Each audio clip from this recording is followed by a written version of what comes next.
En el año 1987, Joseph Joestar se dirige a Japón tras ser contactado por su hija Holly. Resulta que su nieto, Yotaro Kujo, fue encerrado en prisión por pelear contra unos rufianes. El problema es que se niega a salir declarando que está poseído por un espíritu malvado y diciendo que es un peligro para la sociedad. Al llegar, su abuelo le explica la naturaleza de su espíritu. Es una habilidad sobrenatural conocida como stand, una manifestación psíquica de la persona que se presenta como una especie de guardián, y tanto Joseph como su compañero de viaje Abdul también poseen uno propio. Joseph le revela a Yotaro la historia de su abuelo Jonathan y su guerra secreta contra Dio. Resulta que Dio ha regresado, y al él despertar su propio stand, su vínculo con la familia Joestar lleva a que todos sus miembros actuales obtengan una propia. Pero si bien Yotaro y Joseph tienen la fortaleza mental para manejar sus stand, su madre Holly no, y si no detienen a Dio a tiempo y paran el proceso fallecerá.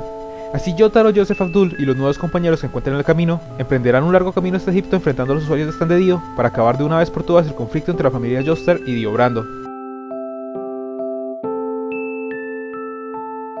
Stardust Crusader es esencialmente el yoyo. Cuando piensan en un yoyo la gente piensa en Yotaro. Cuando mencionan a Dio es el Dio de la parte 3. El poder insignia de la saga son los stands. Stardust Crusader es la idea general que se tiene de yoyo. En primera instancia, sí, el cambio entre el jamón y los stands es brutal. Es súbito de no más poder y no tiene reversa. Y aunque me incomodó al principio, los stands son en últimas un concepto más interesante. Sus habilidades no tienen ningún límite a la creatividad.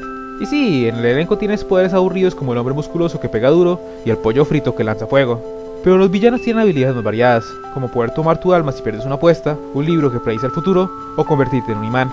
La creatividad y peculiaridad de los poderes antagónicos resulta en peleas mucho más creativas y llamativas. La naturaleza del elenco también es muy diferente.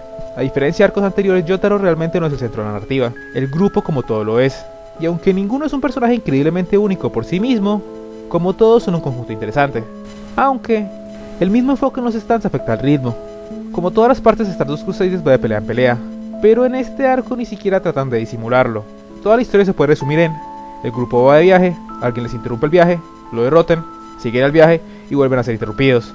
Y es así hasta el último minuto, lo que desgasta.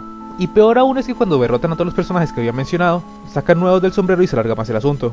El hecho de que Dio se quede en su base en plan de Rita Repulsa y no haga nada más que mandar al villano a la semana no ayuda. Stardust Crusaders no es un mal manga.